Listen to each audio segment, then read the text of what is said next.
गोटे पिला आज मत क्वेश्चन कला सर 3 kg सल्टर प्राइस सर जदि है 40 रुपीज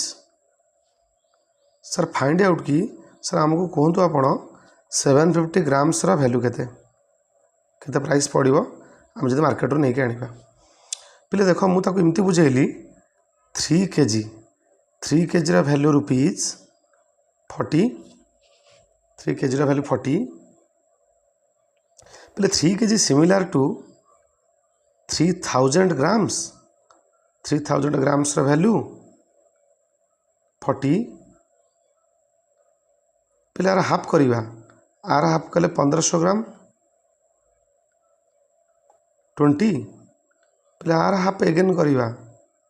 750 ग्राम्स 20 हाफ यहाँ जमी हाफ होता तक आर हाफ करवा 10 ताले फाइंड आउट होगा 750 ग्राम्स वैल्यू 10 रुपीज।